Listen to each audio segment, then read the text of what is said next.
Just clarification about method. Well, of course, we are committed to produce a final document. The idea was to produce a final document which is short, essential, and in some way synthetic.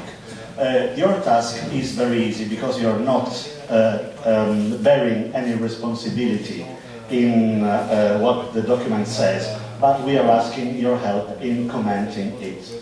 The point, of course, we don't have time to comment it now, so as far as we decided, the document will be sent to each of you. I will read it now, and just if you want to ask any clarification, it can be done soon, but then the rest you will receive, and you will have something like 48, 72 hours to send us your comments about drafting, about concepts, etc. Of course, we perfectly know that every document can be made more and more perfect, but of course we tend to be sufficient rather than perfect.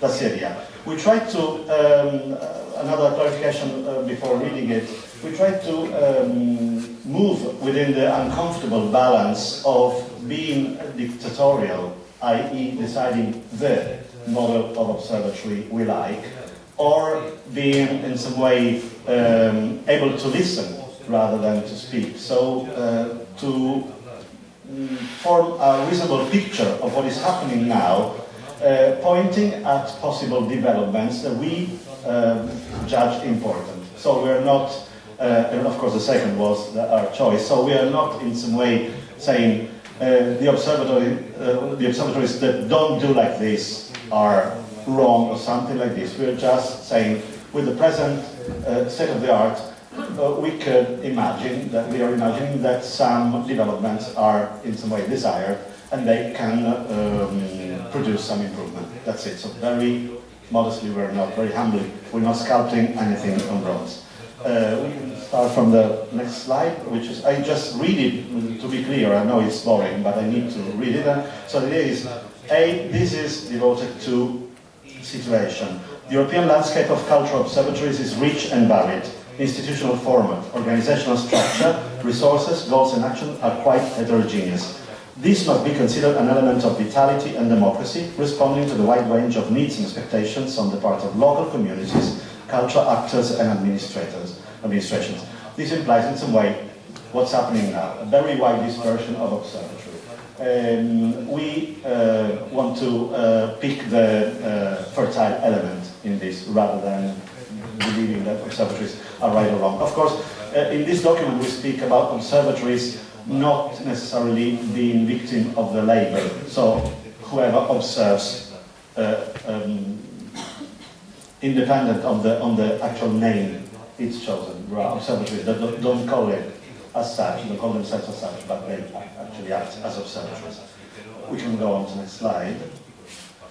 The present transition requires deeper involvement of cultural observatories. Its features are evident.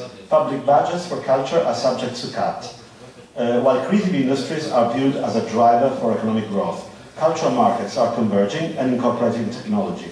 Culture consumers migrate through forms and styles and often produce cultural texts. So we are facing, in some way, a very radical change whereby all of the usual categories we were used to, in some way we were acquainted to, are changing in a very quick way. And so it's important that we, in some way, try and understand what to do, imagining that things are still going on with a big change. We are not able to forecast where this changing process will stop and what will be the final picture produced. But certainly, despite a lot of cultural people complain about it, give us back money, give us back uncertainties, etc., the fact is that certainly the work we are used to is finished. So we want to prepare to a different structure of the cultural sector. Then, cultural observatory, this is the way the next three slides are the answer to the who, what and how. So, cultural observatories can effectively play the role of critical mediators between society and cultural community on one hand, and public decision makers on the other. This requires independence from political power, arm's length from cultural actors, multidisciplinary approach, and stable financial resources. This tries to incorporate a lot of worries that have been said in the discussion today and yesterday. Of course, this is very synthetic, but in some way we can also explode this, but certainly this gives us a picture of the things we need to be sound culture observatories. This should be the how, the what, yeah. Culture is quickly evolving and its contents are prevailing upon its material substratum. This means that people listen to more classical music and buy less classical music CDs. So we want to understand that we need to observe more substantial aspects than formal profiles. It's a long and wide process requiring a balanced combination of general analysis and specific focuses. Culture observatories should adopt a long-run perspective and track supply and demand in their complexity and multidimensionality. Economic and social impact of culture must be included in their analysis. Of course, I needed to squeeze this because there's a lot, but this is at least, I mean, we can do without this. How? Action undertaken by culture observatories should go beyond data collection and focus upon interpretation and prescription. This requires cooperation with other organizations committed to data collection and evaluation, ability to consider stakeholders' views, to incorporate qualitative analysis, and to elaborate appropriate indicators and benchmarks to measure performance and impact upon markets. So this is in some way much more proactive function of observatories rather than simply cold and impartial. We are partial. We need to be more and more partial as long as culture evolves. Last, final conclusion, which is in some way our letter to Santa Claus, what we would like to happen in the future. And its culture observatories can play a crucial role in the spirit of transition. This implies, of course, that we, it's not only a matter of public administration asking for figures, for data, etc., but we still don't know how many people, institutions, and organizations will need our data. That's the point.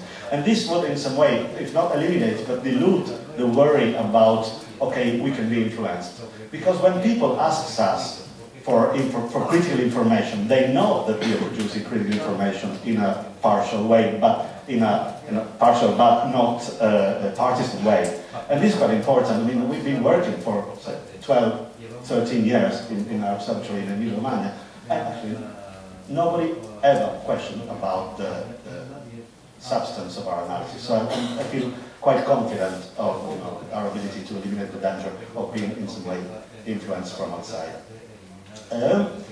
This implies a common willingness to overcome the local dimension, to activate a wider network able to adopt a comparative approach.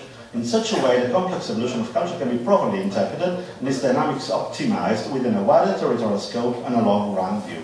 So let's be European in some way, not in a formal respect, but widening our local scope, which is the basis of all, but alone can't say much, considering the future evolution.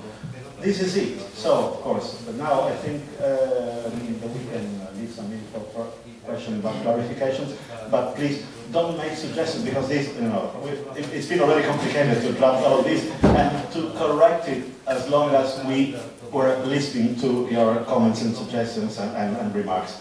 So, okay, that's it. Now I understand why you were so quiet during the think tank. You've done a great job. Thank you very much. Okay, I know